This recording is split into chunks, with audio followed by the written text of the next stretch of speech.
Hello and welcome back to Suspended Fanimation. I'm your host, Dennis Batholkus, and this is another episode of Is It Worth My Time? Only this one is going to be Star Wars Episode 9, The Rise of Skywalker. And yes, there are going to be spoilers. So for those of you who bitch about there being spoilers, it's both in the video description, it's in the title. I just said it. So if you don't want to be spoiled, if you haven't seen the movie or you're don't watch this. That's all I'm going to say right now. So let me get some business out of the way first. If you like what you see here, hit the like button, hit the subscribe button, like, share, and subscribe. Also, if you want to know when I'm going to be on live again next, you can hit the bell down below here, but it's a 50-50 chance of YouTube actually notifying you that I'm on. So best thing to do is go to suspendedfanimation.com, take a look at the schedule up there. I change it out once a week, and also I put it on my Facebook page as well. And speaking of Facebook, if you have it, I've got a Facebook group page which you guys can post stuff on and talk amongst yourselves. So I also have Twitter and Instagram and a Patreon page, but no tiers set up as of yet. They will be happening at the end of this year, beginning of next year. So spoiler alert, as a little sign right above me, which is kind of hidden by the, you know, that thing there by the advent calendar. I am going to spoil the shit out of the movie. If you have not seen the movie, go and watch it or not. You can get spoiled by it now. Some people are on the fence about seeing this, whatever. Thank you, Viking Bitch, for the paddle. So, this is your last chance to run or, stay and watch, however you want to do it. There you go. I saw this movie yesterday morning. I was disappointed. I thought I was going to pay $7. Instead, I paid $10, which, I wanted to spend a little bit less money on this. Anyway, um, overall, the movie itself, a standalone movie, isn't bad. It's a bit busy. That's what I'll say about this much. But and should you see it or not? Is it worth your time? It depends. If you're liking the new trilogy, then sure, by all means, go and see it. If you're expecting a continuation of Rian Johnson's episode 8 theories, you're gonna fucking hate it because JJ Abrams basically ditched like 90% of that movie completely in this one. Um, and then of course he did the stupid thing of bringing Palpatine back from the dead. It's kind of like surprise. Um, there's a lot of different things that are kind of vying for control in my mind at the moment of trying to get this thing out, and it all wants to come out at once. So I'm going to go slowly on this one. For me, it was a sequel to a 42-year-old movie. It's supposed to be the ending to a movie that came out 42 years ago. None of the people really are in it alive, I should say, that at the end of this movie, right? Luke Skywalker is a Force ghost. Han comes back as well, but as a memory or a Force ghost, I don't know. Leia comes in scenes that you can tell were from another movie. It's kind of like I kind of liken it to an old Futurama episode with Calculon, and they cut in different reaction shots to Calculon to what Bender's doing. And that's pretty much what it is. They kind of tailored the dialogue around what they had. And it was I almost laughed out loud a couple of times because it was really bad. They should have just killed her off screen and said, you know what? She died from the stress of whatever happened out in space there when she did the flying nun routine in episode 8. It was too much for her and she passed away. Now Poe's in charge. Speaking of Poe, Ray, Finn, all those people, they are analogs for the original cast. So Poe is supposed to be the Han Solo of the group because he was a spice runner. They keep bringing up different background things that happened to him over time. Finn, I have no idea what the fuck Finn is, who he is. It honestly, neither did J.J. Abrams. He didn't know what to do with him. And Ray, of course, is supposed to be the Luke analog. There you go. And of course, Kylo Ren is supposed to be the Vader analog, but not really good at it, quite honestly. So, see ya, Stanley. Uh, Albacore says, I was joking on Reddit. They should have said Leia died from her long term struggle with death sticks. Yeah, they really should have. They really should have. Um, and then, of course, they dropped the bombshell. So, essentially, what J.J. Abrams tried doing in this movie is he tried doing Empire Strikes Back and Return of the Jedi back to back within this because he had already done A New Hope, redid A New Hope in The Force Awakens, right? In episode 7. He didn't like what Rian Johnson did for the most part in episode 8, so he ignored 90% of it. Keeping Snoke because, well, Snoke he already introduced anyway in episode 7, and Snoke was supposedly a clone from Emperor Palpatine. So Emperor Palpatine did not die at the end of Return of the Jedi. Supposedly he's still alive and being hooked up to a machine on Testicle is where he was at. I think is the name of the planet or the system he was at. Yeah, Testicle. They kept saying it over and over again. So everyone had to go to Testicle because that's where everything was dropping. And yeah, it's basically it was it's a bad movie that you liked. Yeah. Um there were parts of it that were okay, but for the most part it was kind of like the ending of a movie with a whole bunch of different actors that didn't have anything to do with the original movie to begin with anyway, and who I wasn't invested in, quite honestly. I honestly didn't care if Ray lived or died. I didn't care if Poe lived or died. I didn't care if Finn lived or died. Now, Chewie, when they had the false death thing that happened, at first I thought they were going to go through with it and actually kill him because, why not? He killed pretty much everything else in this series. But no, Chewie, C3PO, and R2D2, who's not in it except to stand over Leia's bed and get plugged in at the very beginning. They're the only ones that are left at the end of this. Yes, Luke is a Force ghost. He comes back and he guides Rey a little bit, but um, quite honestly, this was a like most Disney sequels, it was empty. It felt empty, is really what it felt like. And I went in with really lowered expectations, like really, really, really lowered expectations. Um, and I came out saying, is what I came out of with this movie. The scenes aren't bad. I mean, they're competent. It moves along. It's got action to it. But again, like I said, it's the ending to a movie that started 42 years ago that started all of this. And none of the people who started that movie or none of the characters, I should say, that started that movie are really alive except for 3 of the supporting cast. That, 2 who can't talk English and 1 that couldn't remember anything um, until he got uploaded again. Oh, and Lando. And Lando was back too. Sorry, I forgot about that. But again, supporting character. Yes, I agree with you, Movie Finobi. Lando should have been interacting with Leia. Just a hey or something like that. But yeah. And then the really weird um thing where JJ kind of threw in that Leia was training for the Force at one point in time, that she was trained to be a Jedi with Luke. And then we have this weird de-aged scene where they have, a de-aged Luke and a de-aged, Carrie Fisher that are training in the forest. And again, her face looks weird. It just looked weird to me. I really would have just rather had her die and off screen before all this movie started and just left it at that.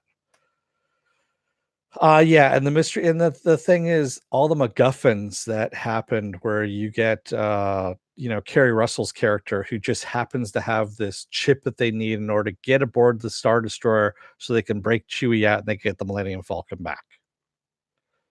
Okay, that's great. It just was too coincidental. And then The thing actually was a slap in the face as far as I was concerned, is at the very end where, they give Chewie the medal that he never got from episode 4. At the end of episode 4, they say, "Here, Leia wanted you to have this," and gave Chewie a medal, and I was like, "Fuck it, seriously? Man, 42 years later, now you're gonna give him a fucking medal?" And I just that was kind of like the thing that pissed me off for some unexplainable reason. I have no idea why.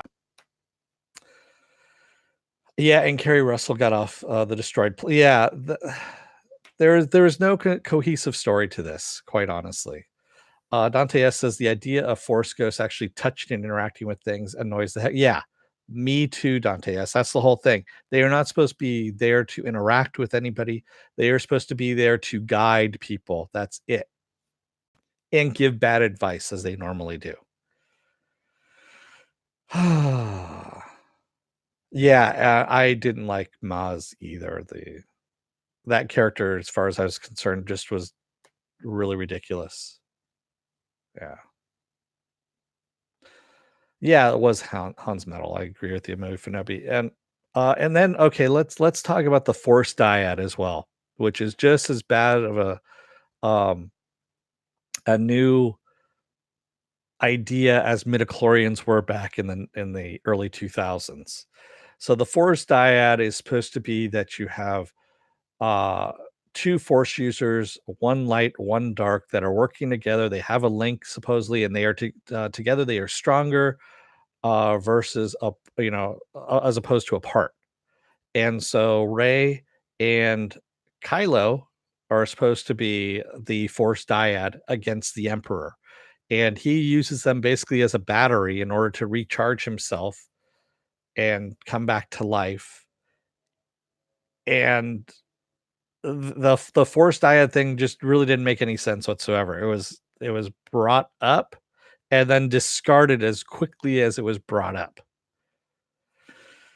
And I know what they were getting at. JJ was kind of liking the idea that Filoni had brought up in Star Wars Rebels, where we went back to the beginning of the how the Force started, how the Jedi and the Sith separated out, and this idea of a light side, a dark side, and a middle, but they don't bring up the middle whatsoever. They don't bring up the gray, if you will. And that actually would have been a much more interesting idea, is if he had brought up the grayness of the Force, basically not a light side user, not a dark side user, but someone in between, like the Bendu. And again, yeah, just kind of missed opportunities. Yeah, the father, the daughter, and the brother. Exactly. That's the idea, movie Finobi. And so it was brought in slightly, but yeah, the teleportation thing too, that just pissed me off for some reason too. Where he was able to, or Krylo was able to grab her necklace at one point. She was able to pass him a lightsaber, even though they are distances apart, and it just didn't make any sense. Especially for those of us who have been brought up with, basically, we were born at the time, not born, but we were alive at the time the first movie came out. And the first movie being episode 4, not episode 1. You mean this would have been better if they had crafted a narrative trilogy before filming anything? Exactly, Apple Crow.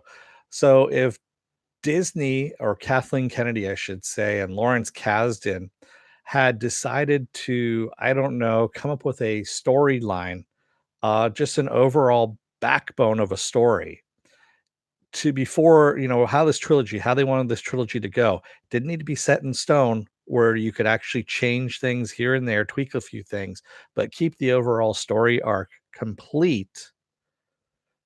That would have been better, instead of flying by the seat of your pants. That's where you get problems. It's been well known that episode 7 did not have a working script going in. They had an idea of what they wanted to do, but they didn't have a working script. And yeah, that's a problem right there. Episode 8, of course, was just pretty much designed, I think, to subvert everyone's expectations and destroy as much as possible what was set before it. I get it. You wanted to redo something. This was not the place to do it. Was episode 8. And that was because J.J. Abrams wasn't there in order to do the second movie, to do his Empire Strikes Back version, if you will, because he was kind of tired of it. He has ADHD. I'm fairly sure of it. And he got distracted and went someplace else. And that's why Rian Johnson did episode 8. And then he comes back in episode 9 and wants to do Empire and Return of the Jedi both in the same movie. And it doesn't work. Yeah. And let's talk also about that light speed jumping thing too, where they made a big deal about it in episode 4 that you need to have the nav computers plot your course. Otherwise, you can wind up inside of a planet or a star. So you can't just kind of, wing it and jump to light speed and then stop, jump to light speed and stop because the nav computers aren't that fast. Just doesn't work that way. It's already been established. And yeah, it just was pretty damn dumb. So do the writers know that Ray was a Palpatine in episode 7? Probably not, Dante S. From what I understand, so in episode 8, when Rianne basically had Krylo say that she was a nobody, that her parents were nobodies, and that that's he just wanted to make it that anybody could use the Force. This is when J.J. Abrams came in and said, "Nope, we're going to get rid of that," and she is now Palpatine's granddaughter because I want to have that Empire moment where people go, "Oh shit, she's the granddaughter of Palpatine. Oh my god." And how he was going to take her out. Basically, she's supposed to strike him down so that all the Sith go into her and she becomes the embodiment of the Sith. Yeah, it was yeah. So yeah, going into this, is it worth your time if you are an old school Star Wars fan? You're not liking the new trilogy. Don't do it. Wait till it comes out on cable. Wait till it comes out on. Yeah, just wait till it comes out on cable. It'll come out on Disney Plus soon anyway. And then you can watch it then. Otherwise, it's probably gonna piss you off. Not as bad as episode 8 did, but yeah, it's still gonna piss you off in parts. And it doesn't really add anything to the story, quite honestly. And I really don't think this is the end of Star Wars. It's the end of Kathleen Kennedy being in Star Wars, that's for sure, and Lawrence Kasdan and J.J. Abrams and Rian Johnson. But I don't think it's the end of Star.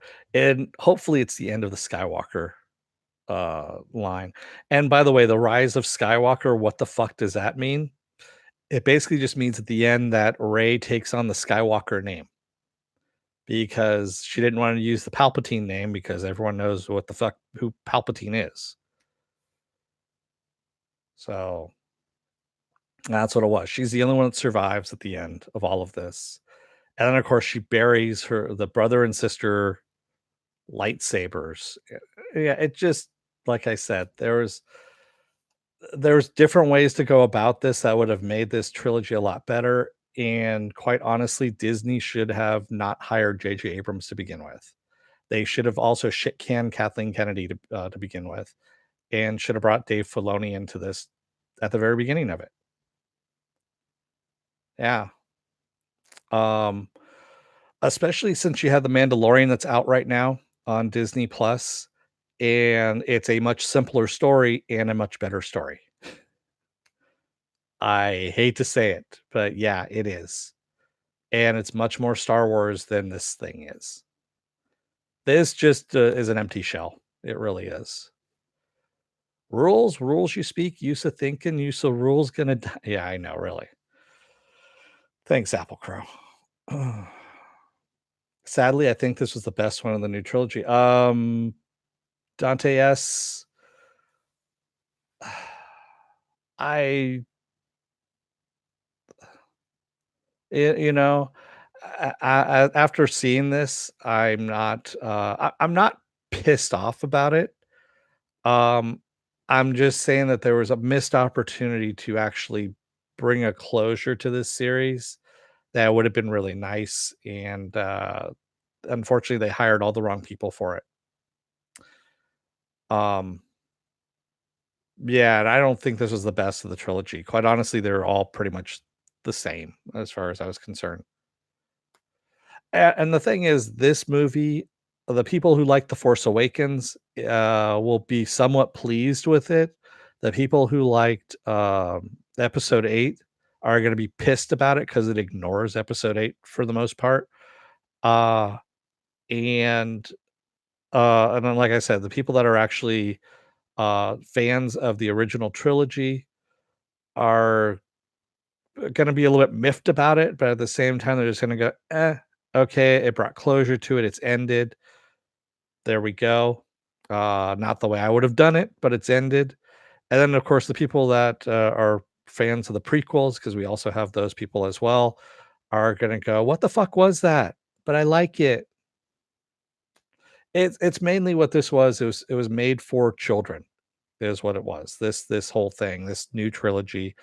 That's what Disney wanted. They wanted to bring in a new fan base to this, and, I saw kids in the theater. I know they enjoyed it because there was a lot of kid stuff in it that was there, and that's what it's for now at this point. This sequel, this prequel, or excuse me, this trilogy is for children.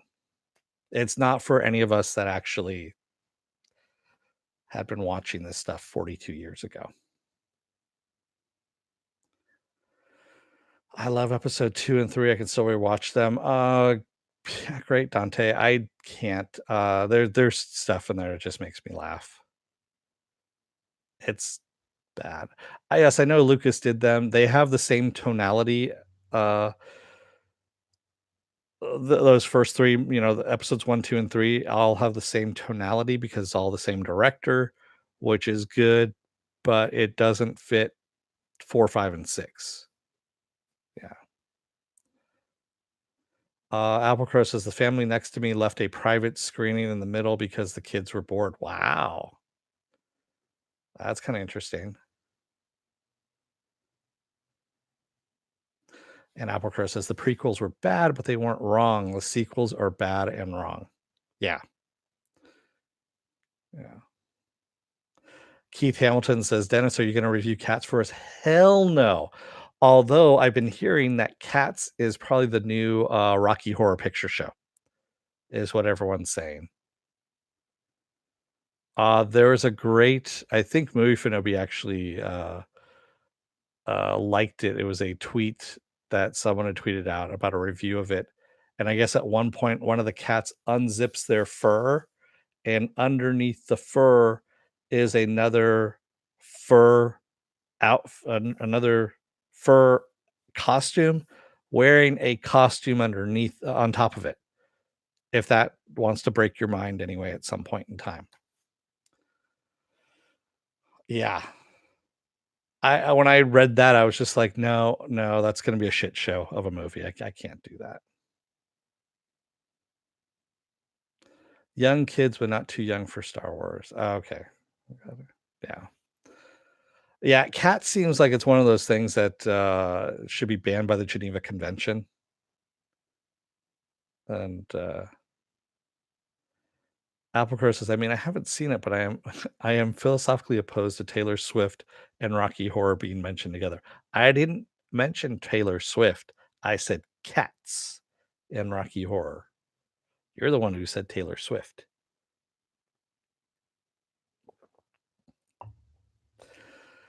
Yeah,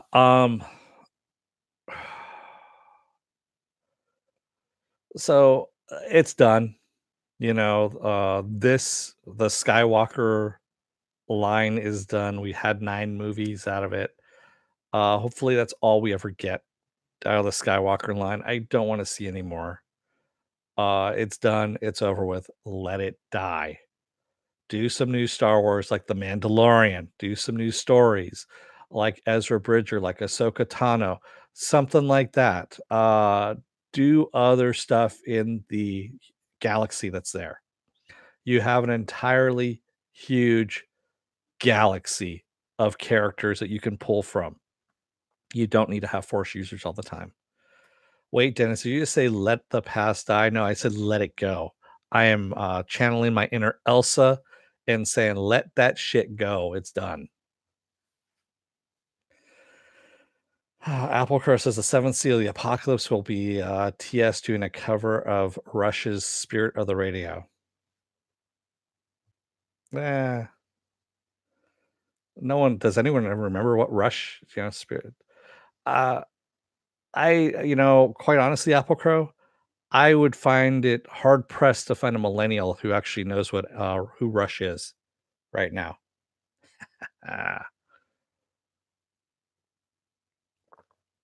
Because I don't really think they have. There's no radio play because, of course, people don't listen to radio anymore, and they're not in movies other than "I Love You, Man," which came out 10 years ago. Yeah, Bohemian Rhapsody, though, Queen, stuff like that. Yes, because there was a movie that just came out about it.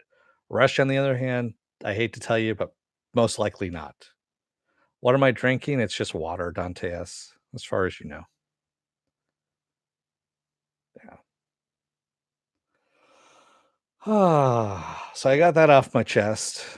Will I be doing The Witcher? I will probably be doing The Witcher as one of these. Another, is it worth my time? Same thing with Lost in Space. I saw the first episode of Lost in Space season 2, which is awesome. I actually really enjoyed it. So I will probably be doing Is It Worth My Times of those as well. It's easy to do is it worth my time and just pop it out there instead of trying to do the entire series. I like I said, I'm really hating that that Netflix, Amazon, things like that are just dropping series all at once so that people can binge them. The weekly is the way to go. It's so much better to talk about it because for a YouTube channel like mine that tries to do a breakdown of it per week, it's easier. But if you're trying to just, if it gets dropped all at once, people have already, watched the entire series ahead or watching all of it all at once, kind of like The Expanse right now. I don't know if The Expanse is going to get much more traction on my channel here of people watching it because I'm doing it once a week and people have already watched it once and maybe even twice at this point. Yeah. And so it's all blending together for them and they're popping out spoilers for the next episode or the books and things like that. And yeah, it just doesn't work. Albuquerque says binging is both bad for things moving out of the discussion and having to wait forever for the next. Yeah, exactly. Exactly, Albuquerque. It doesn't help. It really doesn't. DC Universe has it right. Apple Plus or not Apple Plus. Disney Plus has it right. There's too many plus streaming services now. But yeah, Amazon Prime needs to go to that model where it's just released once a week. No, Mark Mash, I don't think so. I mean, if you're doing 3 a week, it's you might as well just drop the entire thing at that point because you're still doing the same binge model. You have to do one or the other. If you try and do this midway where you are releasing only a few episodes, then what's the are you doing it a week? Are you doing it in a month? Are you doing it kind of like what Amazon used to do where they would drop 6 episodes, that half season, and then they would wait a couple of months, like 2 or 3 months, and then they would drop the other half of the season. They did that with the first season of The Tick. And that didn't work. That actually really hurt, to tell you the truth, The Tick on that one. Because people forgot about it. Then the second season dropped, and they're like, "Oh, it dropped? When was that?" Like a couple months after the fact.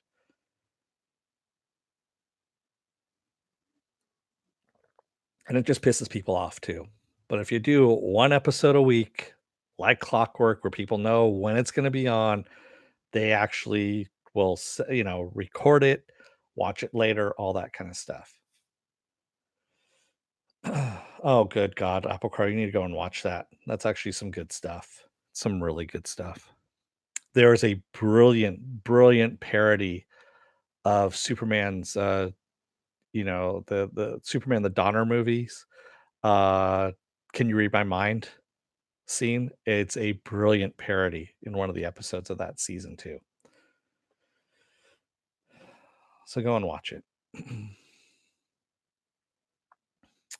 um, so with that said, Merry Christmas to everybody out there. I know this is, Christmas Eve day, and some people are already having their Christmas, especially those of you guys overseas. It's, Christmas Eve night over there.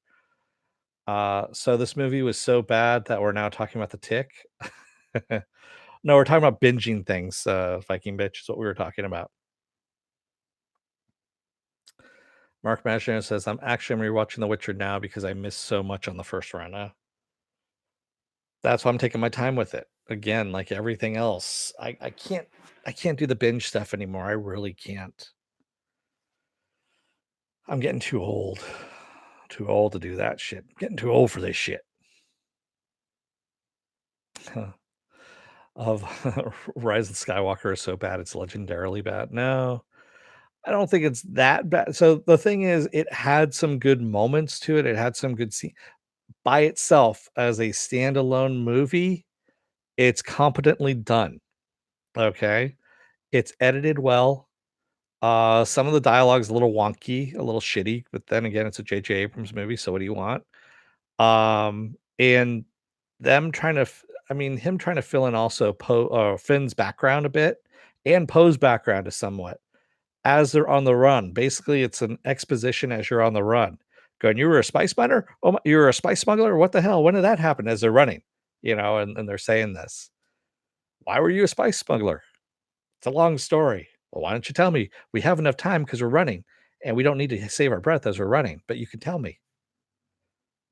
And also, Finn never got to tell Rey what the fuck it was that he wanted to tell her, when they were sinking into the sand. Yeah. So, yeah, it wasn't worth the whole thing. And then the whole falseness of C-3PO dying, to that kinda pissed me off as well. I mean, and seeing C-3PO with red eyes, and then the C-3PO with Chewbacca's, bandolier and his bowcaster. I just wanna say fuck you to the marketing on that one, 'cause, that was the biggest cock tease I've ever seen in my life. That's all I can say. It really was, because people were putting all kinds of shit together with that, with C-3PO with the red eyes and having the bandolier and the bowcaster and all that stuff, and yeah, fuck that. Dante S says, "This saved Finn a bit. He was completely useless he was completely useless in this, really. I mean, the only thing that, he did was he was sacrificing himself to jump on board the ship so that he could ride some, furry dog-like things, into battle with other ex-stormtroopers." Yeah. Muad'Dib says, "It's like when you were bad as a kid, it was okay if your parents were mad at you, but when you just walked away shaking their head, saying how disappointed they were, that's what was so much that was so much worse." Yeah, Muad'Dib, I agree with you. That was kinda like how it was. You just kinda I had to walk away from it too, just shaking my head going, "Yeah, it is what it is now at this point." It really was. Yes, Viking bitch, there was a cock tease in there. Yes, there was. I would say in the marketing, because they promised the way the marketing was done, it was set up in a way that, C-3PO we thought was dead or was going to die or was gonna come back as a badass, carrying Chewbacca's bowcaster and killing some stormtroopers. That never happened. All he was doing was he was just carrying the bowcaster to Chewbacca to give it to him. And the red eyes was just so he can get a different voice and he could read Sith, which strangely enough sounds like English.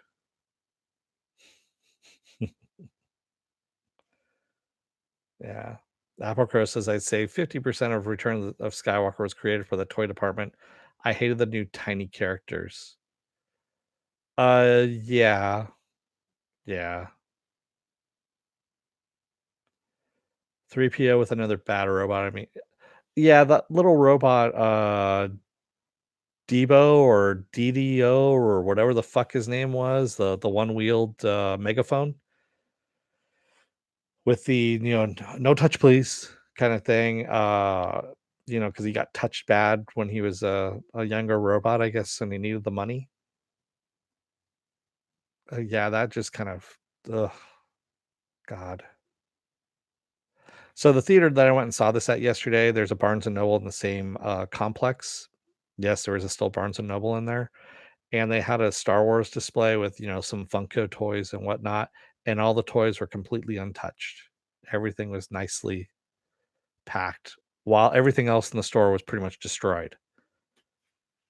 But that was the only thing left standing, if that tells you anything. Because none of it had any of the, the older Star Wars stuff like Luke Skywalker, Han Solo. This was all the new trilogy and all new trilogy characters, and none of it was touched. So there you go. That pretty much tells you what's going on. Viking Mitch says, well, at least the haters will get about 1,000 videos out of this. Yeah, they will. They will, definitely. Apple Crow says, Dio exists. So JJ could get a character credit as well as writer and direct. Oh, really? That's him. That was him who said that? Who did the voice for that? Good God. Man. Well, Deep says every time there were almost stakes in the movie, 2 minutes later, they're completely reversed. Yeah, I agree with you. They did kill off what's his face, the dude from Heroes, the fat guy with the beard, which was good because I really didn't like him anyway. And that should have been done a lot sooner, like episode 7 when they introduced him. Pretty much as soon as they introduced him, he should have died right there. His character, not the actor. That's how you know Palpatine isn't really dead.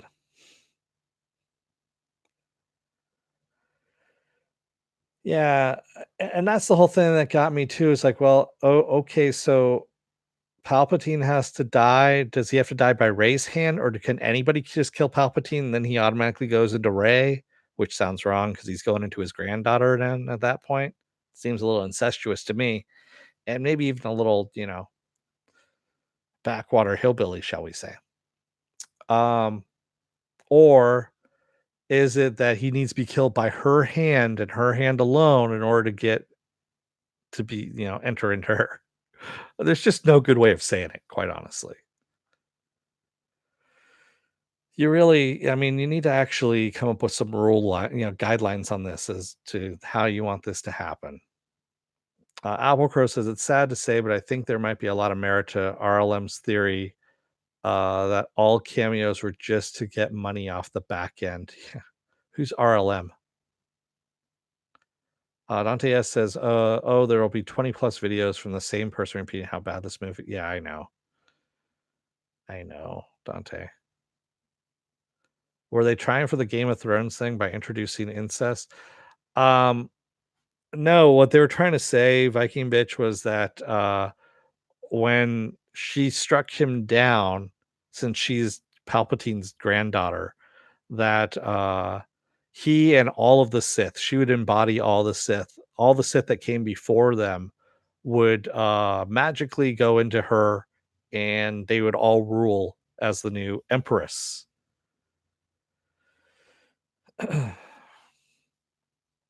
But the way they were saying it, when you start saying it out loud and you start saying it, it sounds silly. It really does.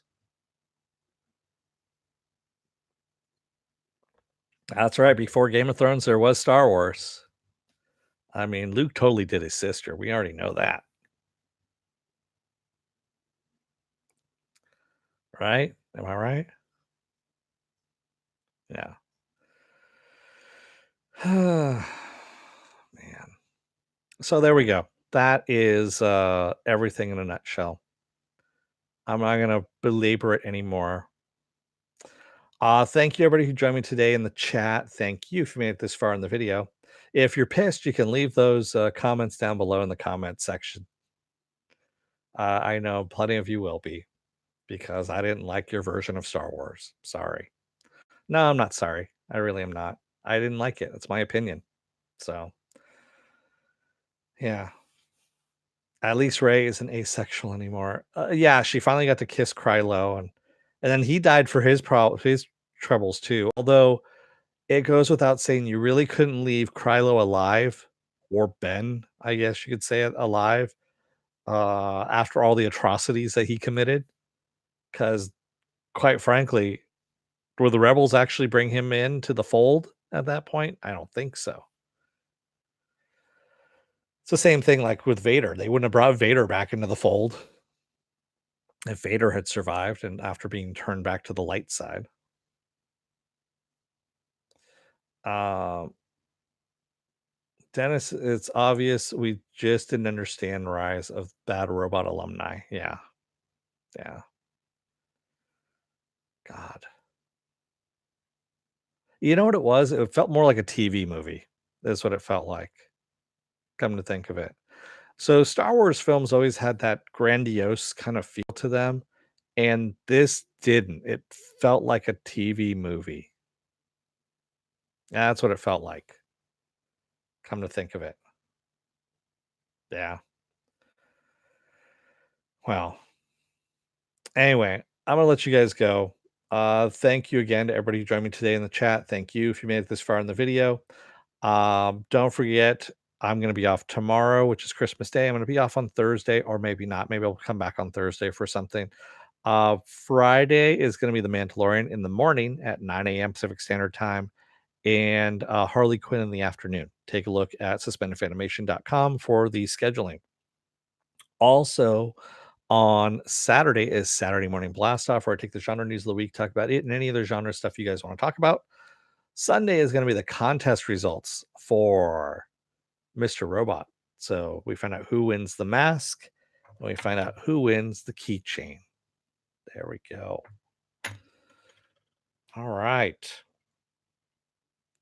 Exactly. Apple Crow TV is where Star Wars is thriving right now, and that's where it should be. You said you've seen a lot of people say JJ should go back to TV. Yeah, he really should go back to TV. His movies suck. You tell me of a good movie that he's done recently. And don't say Star Trek, because Star Trek was not a good movie. It was not a good movie. Go back and rewatch it and tell me how much it's aged.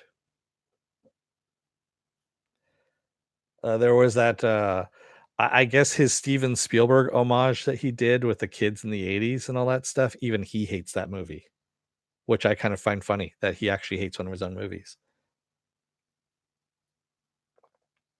Oh, don't let Rianne Johnson near. Rianne Johnson wants to do an episode of The Mandalorian. Fuck no. Keep that fucking half foot away from it. Cloverfield. Yeah, exactly. Cloverfield was not a good movie either. Yeah, go back and rewatch that piece of shit, and you're gonna see how bad it was. Again, none of his movies age at all well at all past the first year, even. They're just really bad movies. They really are. They are a product of the year they came out. And that's about the shelf life that they have. So, all right, let me let you guys go. Thank you, everybody. I will see you again on Friday, maybe sooner, maybe on Thursday. I don't know. Just you'll see a notification come up if that's the case. If I do something on Thursday. Until then, don't let the door hit your ass on the way out, because otherwise, you may end up getting a medal 42, someone else's medal given to you 42 years after the fact, because why not? Thanks, everybody. Have a good rest of your day and Merry Christmas.